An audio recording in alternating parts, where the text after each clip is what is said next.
Good morning. Welcome to Talk HR. I'm Simon Geere, and as you hopefully know by now, I help HR directors, managing directors and CEOs find HR leaders for their own functions in the southeast of the UK. Speaking of HR leaders, I'm joined today by Simon Rickatson. Morning, Simon. Morning, Simon. Good morning, sir. I've known Simon a very long time. We were just discussing it. We met in 2005 when Simon was working at Pfizer, actually, and I've watched Simon's career closely over the last 300 years, it feels like now. Simon is particularly interesting to us as HR professionals in that he's made that move from an HR director role across to the Group Corporate Services Director at Nelson's, the natural healthcare business. So these kind of things don't happen that often. Recent story in the news this year, actually, this is a good comparison for you, Simon, but Judy Hart, who was at Apple and Beats, made the move as a VP of HR across to the COO role of a smaller business, Peak Six. So we're seeing it happen more and more. Perhaps you were a trailblazer. But what I'd like to do today with you, Simon, is I suppose start off with a bit of a career bio. So we met in, as I say, 2005. You were working at Pfizer. Give us a brief overview of your career trajectory from there.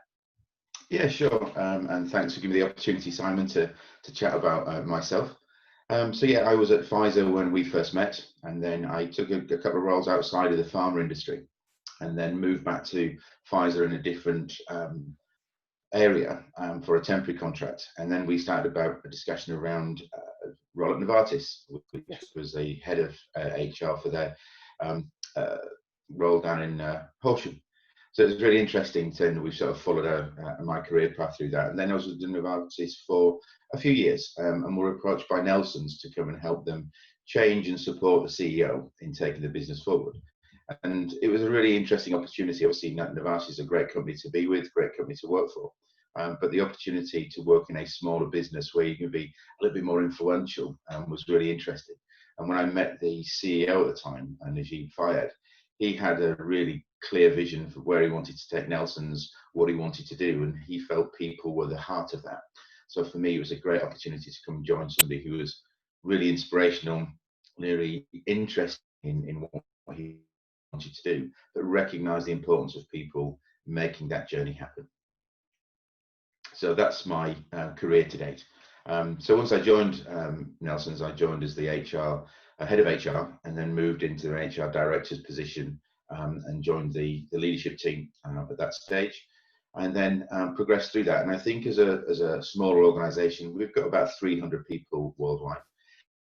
The opportunity to take on additional responsibilities is there. And I think for me, it was an opportunity when the organisation changes, people move on, and opportunities present themselves. So the first types of activities were taken about the internal comms activities and taking responsibility for those. And then that took on the external comms. And so comms fits naturally with a people role because you're trying to communicate and get across messages. And I think core to that is that change management. When you're moving through everything, communications is such a key part of getting people on board, moving forward, really understanding the reasons for change, and then coming along with you on that journey. And I think as we then move forward, another change happened. We changed CFO. So I picked up the IT function. But part of that was an interest in IT and technology. Yes, I'm not the expert, but part of my HR background is about bringing the best out of people, encouraging the right environment that they can express their ideas, opinions, and most importantly, deliver them. My role as now the Group Corporate Services Director is around clearing the path, making sure that people can deliver what they need to without the obstacles of the decision making that sometimes can be a little bit slow, some of the budgetary requirements that are needed. So my role is getting them to really paint a real clear vision, challenging what they're thinking and why, what are the solutions that's going to deliver to the business, and making sure they've got the space to deliver that. And I think that's really important. I mean, lots of the experts we have in our organisation have the knowledge, the expertise to really deliver. What we need to do is give them that space and time and encouragement and that belief. And sometimes things are not going to go the way we want. And my role then is to sort of understand, not bang the table and berate. That's not what it's about. It's about learning. making sure we understand what went wrong, wasn't achieved, and why it wasn't achieved, and then move forward. I worked with a guy many years ago at my days when I worked at Visa, a guy called Jeff Slawski in the US, and one of his mantras was learn to fail faster. And I think it's a really interesting piece that yes, you can fail, but you have to do it quickly, not pore over it too often, and then move on with those learnings and get to another part of success, and that's what you want to be. And I think for me, it's as the group corporate services, I've now taken on legal, and we have HR as well. So I've kept the HR roots, and I think for me, it's a really great position to build on. And I feel flattered to be compared to Julie from Apple. And so thank you for that. And I wish you well in that move across. But it's a really interesting position, I think, for me. If you keep people at the heart of everything and the decisions that you have to make, having to work with people, making sure that you give them the right environment to develop their skills, listen to what they want to try and achieve, and give them a real clear direction, I think you can be successful. You don't have to be an expert in each of those areas to be successful in that role. The next part is being able to identify key talent and bring that talent on, and to really identify individuals who've got the capability in that area, and then you nurture them and bring them on and give them that freedom to operate. I think that's the key role of a manager. I think the other part that HR gives you is that understanding of people's motivations and what drives them. And not everybody chases money, not everybody chases titles. They want to be involved and part of that. And I think that's what the culture of Nelson's about. It's not about your title, it's not about politics. It's about coming together as an organisation and delivering together, winning together, and celebrating together. That's what we want to try and have created at Nelson's. So coming back to your question about what was it like at Nelson's when I first started, it was a successful organisation, but it had grown to a point where it needed some new energy coming through. And I joined in 2008, and the Geere joined a little bit earlier, and he had a real clear vision for what Nelson's wanted to be. And so we set embarked upon the journey of putting together a strat plan. But at those times, there were difficult times economically, so the environment was changing. But we set upon that plan, and we started to bring in new talent, started to identify what we needed to do and how we need to do it. And steadily and successfully, we've moved forward to grow the business. As we hit 2020, which was a real year, I think the foundations of having a good, strong, profitable organisation has helped us to where we are. Yes, we didn't really know what to expect in 2020, and we, as a leadership team and as a board, we sat down and really talked through what was going to be the worst case scenario. And without any pre-existing model to fall back on, we started to do some worst case scenario planning. Unfortunately, we're in that situation where we've achieved more than that. And I think that's the strength of an organisation being set up and managed well, not taking risks too far, but having that managed approach to running a business, and making sure we kept the organisation informed of what was going on and being transparent in what we need to do, and getting people to focus and join in the decision making. Well, we had to make very difficult choices. Fortunately, through this period, we've not furloughed any of our employees. We've managed to keep everybody in there. We've not made any redundancies related to COVID. And so we're really pleased in making sure that we've looked after our employees through these times. And I think people feel it. I think one of the difficult parts of this time is the intensity of the work. People have had to work from home for a period of time. We've kept our manufacturing site open under the very strict guidance of that social distancing, making sure PPE, extra cleaning routines. So we've made sure that all our employees are safe. And it comes back to that mantra that you develop as an HR professional, is the safety and well-being of our people are the forefront of our decision making. And so there was a very detailed discussion around how we should proceed, and absolutely, given the products that we make, that, as you see, are more relevant now during these times when people are anxious, people are suffering from anxiety. Our products are there to really support them through these periods. And similarly, one of the big things we see coming and really is products is around immunity. That's obviously given through a real strong position around Spartone. Spartone and iron is a real strong claims on immunity, and so people are more interested in medication, how they self-medicate, and using products that are natural and safe with very few side effects. And so therefore we've seen a great uplift in that view of Spartone, which is our iron-rich water that's produced in North Wales. and then sent around the world. People have really seen that as a product that can help them with that immunity piece that's come to the forefront with this current situation. So we've managed to again sustain a strong position throughout this period. And I think this is again through the people, through making sure that people understand what the challenges they're facing, what we need to get to, and getting them part of that decision-making process. So I think it's been a challenging time. I think from the history of where we've come from, building a strong business, making sure financially we're strong, profitably we're strong.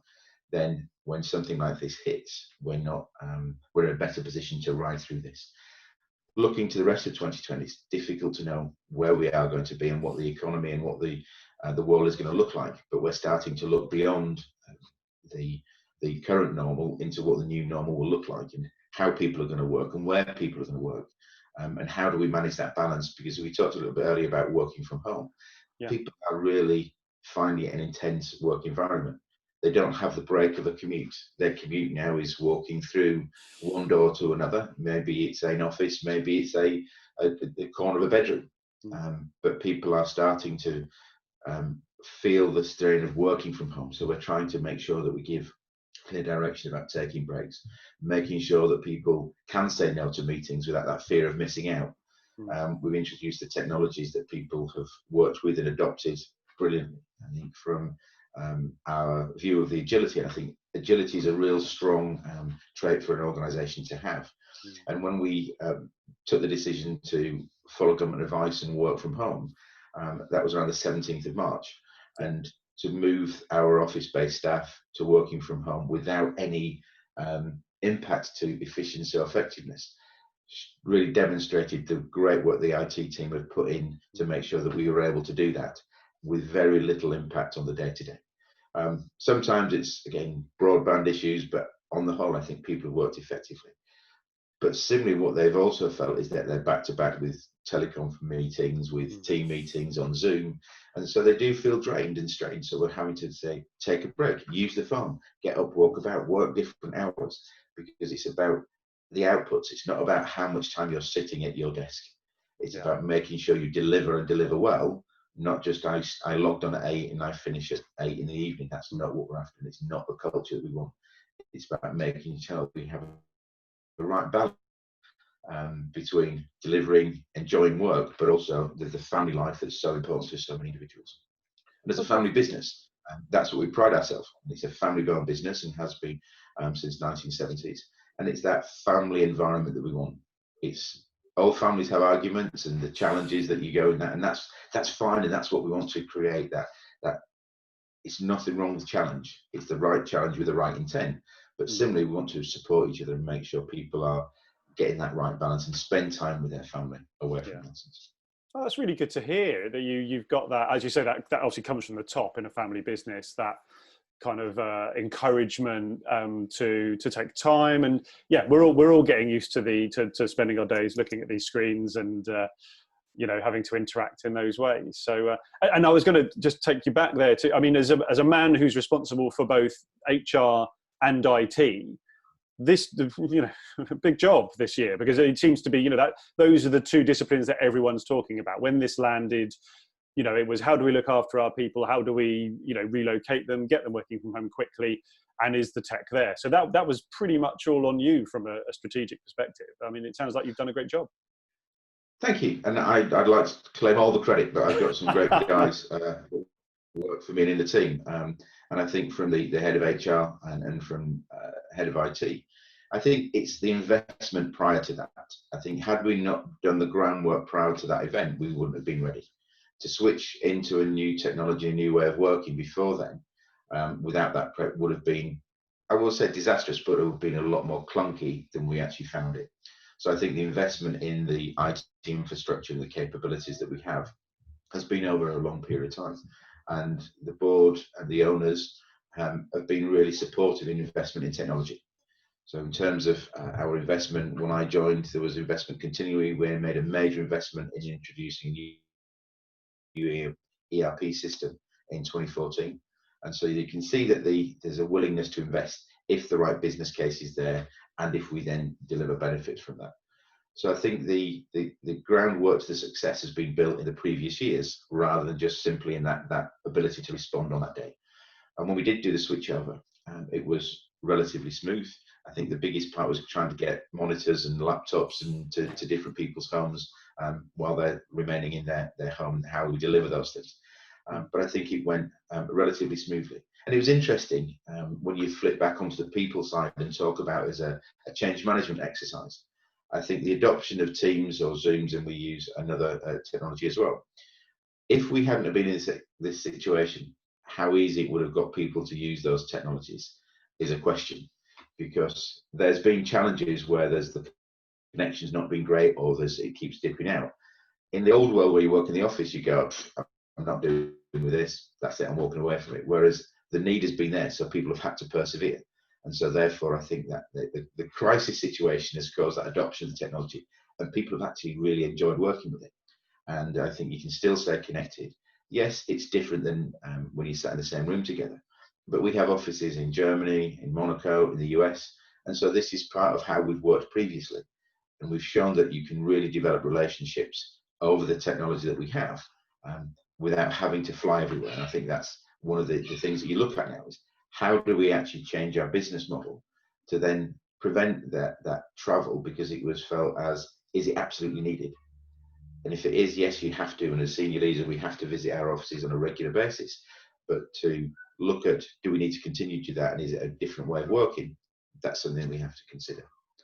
Then on the flip side of the people, it's about that change management. How do you get people to adopt this new normal with all this uncertainty and with all this worry and concern about the pandemic that's going on around them?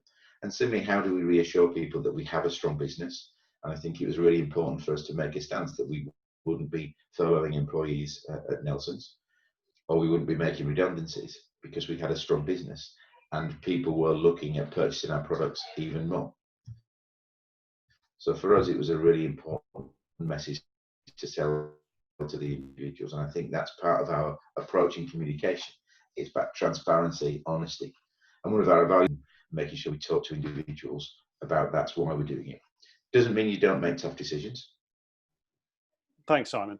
So what I want to do is take you back to you're the head of HR. You've moved up. You've taken on internal comms, which we are seeing more and more in the market. Actually, that's it. So and we've started offering internal comms solutions to our HR functions as well. So they're quite good partners, aren't they? There's an awful lot in common.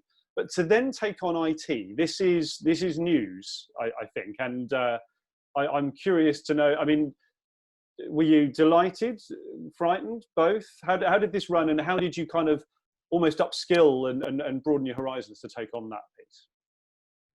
So I think absolutely delighted, but absolutely a little bit apprehensive. But having said that, I'd been part of the steerco that introduced our new ERP system back in 2014.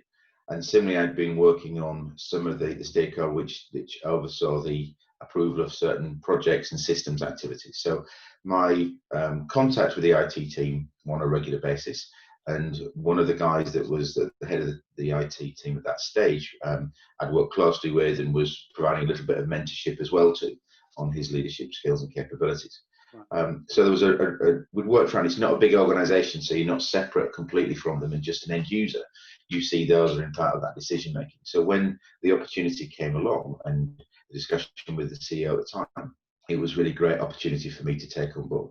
And as I say, I do enjoy technology and I can see the opportunities, but it's also then bringing through that view of how HR work and the model they work, and it's bringing in that business partnership, is making sure that the IT team were out there in the business, understanding, finding out what were the issues, how technology can overcome those issues, and putting forward a very clear solution to that. And and I'm sure in other IT teams, people will be in those situations where they feel that they get called in at the last minute when some part of the business has spoken to a salesperson, love that piece of kit, want to implement it, and by the way, can you do it for us? And there's the complaint that we don't get involved early enough. And my view is you have to prove your value to the business. You have to be out there in amongst the business, understand what they're doing, understand the challenges they face, and then be part of that before they've even thought about developing a new system. because that way you're part of their thinking. It's if you're not doing that and they call you when they've made a purchase, when they want it to implement, or we need some server space, can you get that done? That's the reaction that happens. Yeah. If you then build that business partnership relationship with them, then they will be part of that, you'll be part of their decision making process, and they'll see the value, they see what you're doing. And so it's making sure that the IT in amongst the business, not waiting for them to ask the questions after the event. And it's the same that we did with the HR business partners. It's around sitting on the leadership teams, understanding what people do. So then when they approach you, they don't have to explain what they do, who they are, because you know them already. And then the conversation starts off, what's the issue, concern, idea that they want to discuss, rather than explaining where they sit in the business. This is my role. And if you have to ask the question, so what do you do? That immediately turns off people. They're not interested in having a conversation and sharing their issues, concerns, ideas if you don't even really know them or their business.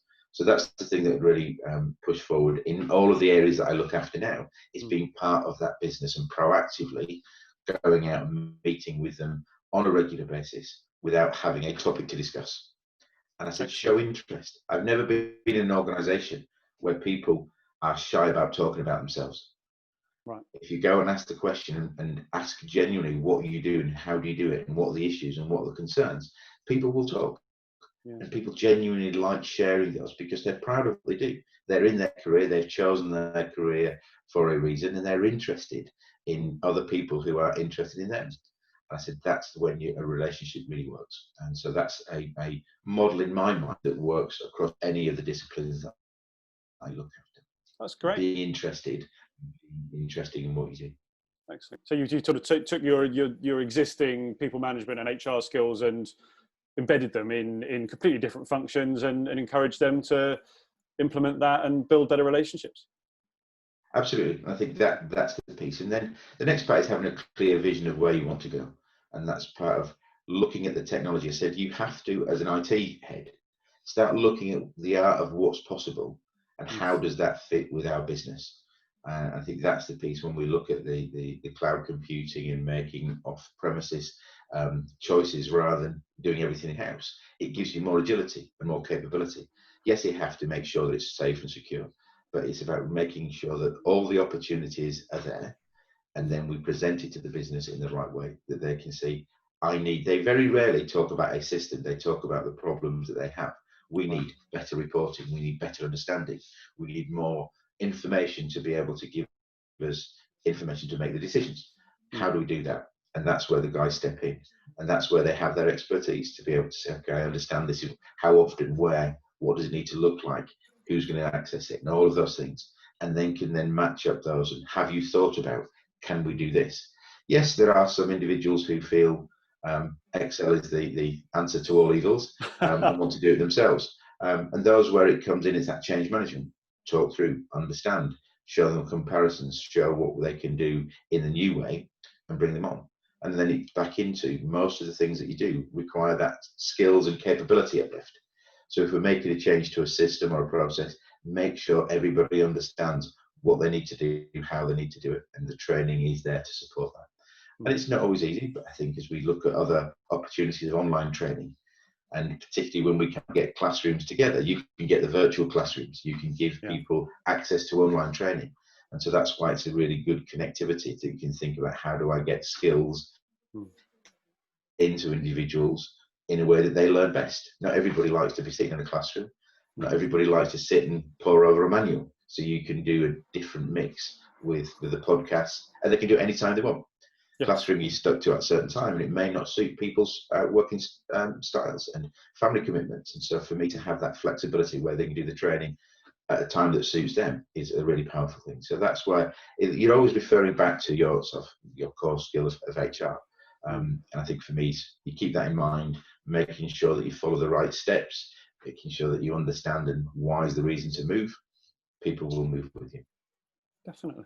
So, I mean, it's hard because I sense you're in a business that has got that great family culture. The people are probably there for a great reason. They're engaged, I would imagine, because of the products. I mean, you're quite close to London, so people have got options, yet you've got good staff retention, good employee engagement. So you're clearly doing a great job.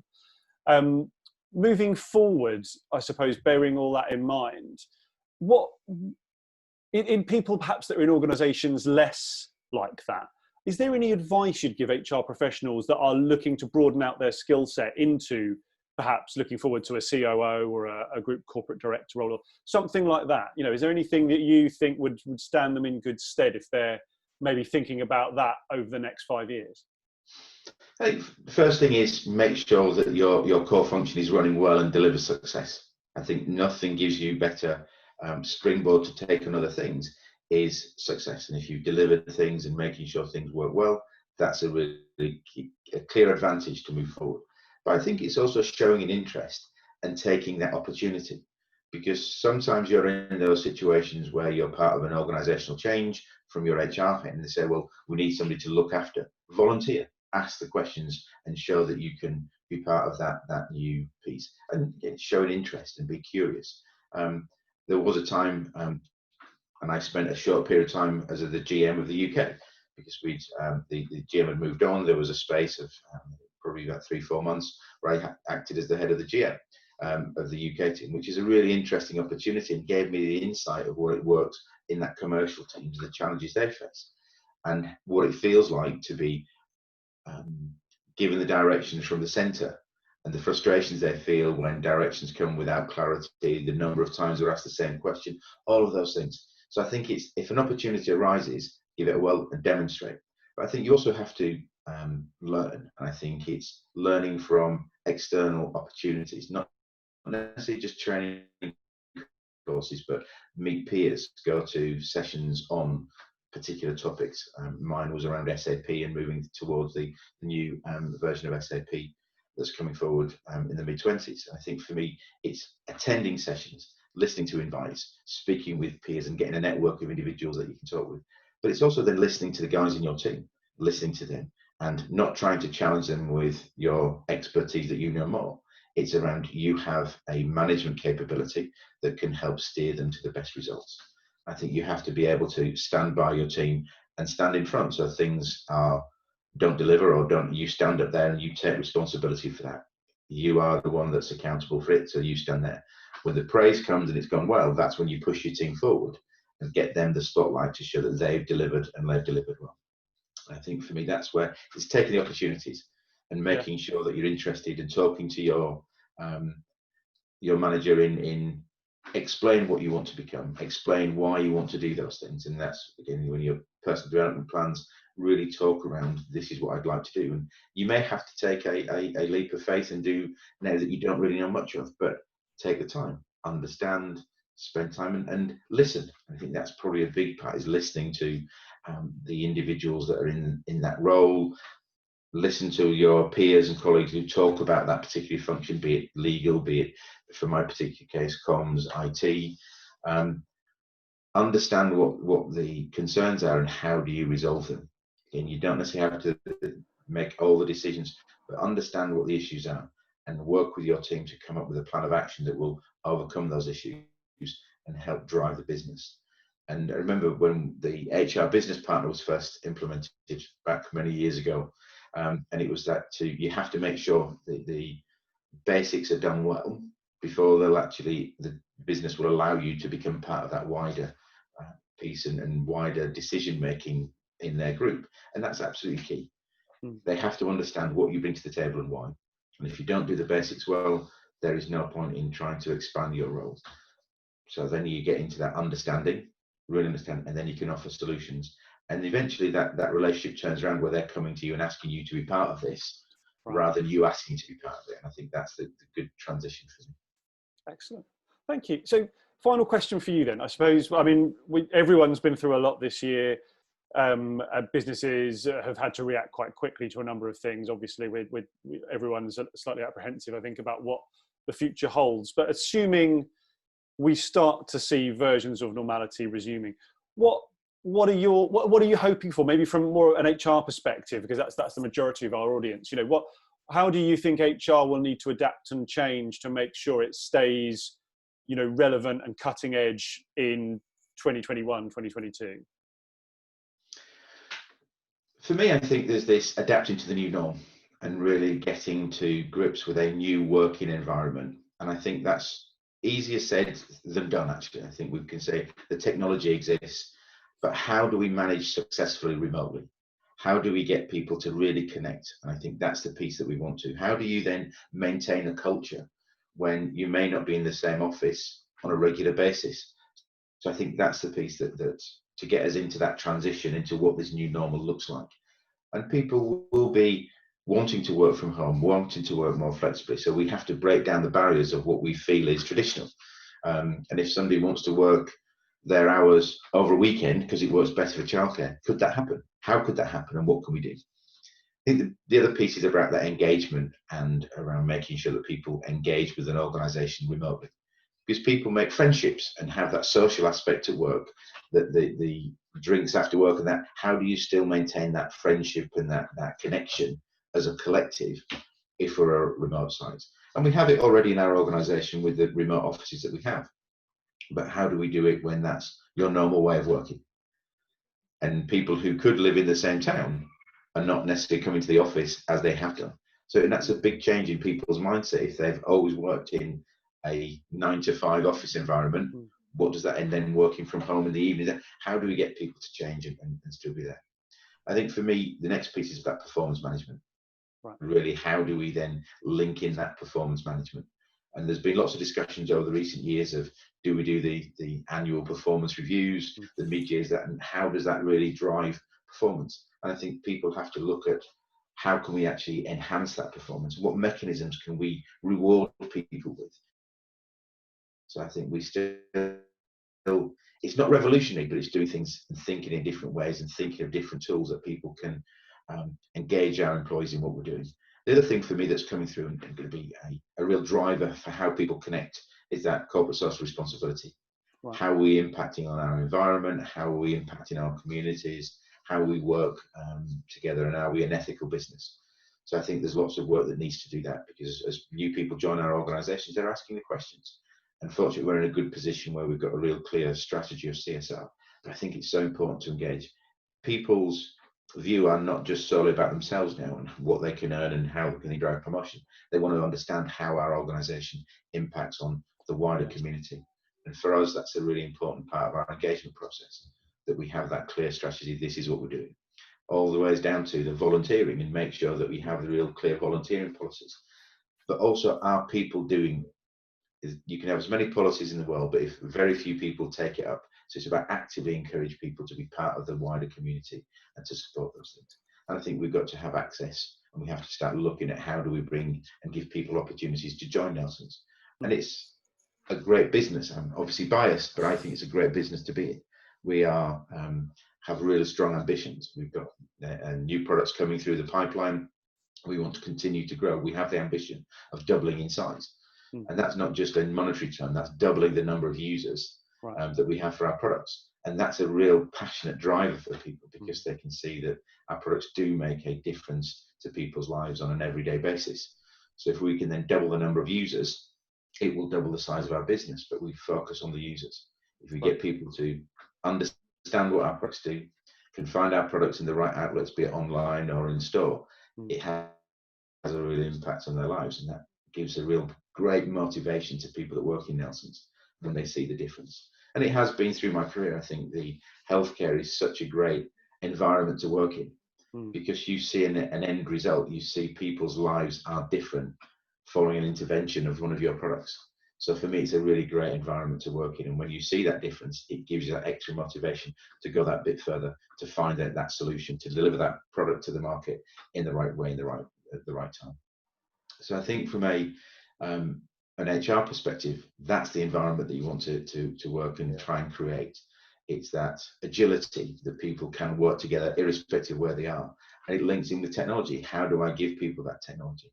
That people have that knowledge that they can get to through systems, through people, that ideas and concepts that may not have worked 5 years ago but could work now is not lost in the ether. People can get to the information, can find out what they want to do, and really bring it together to provide a solution.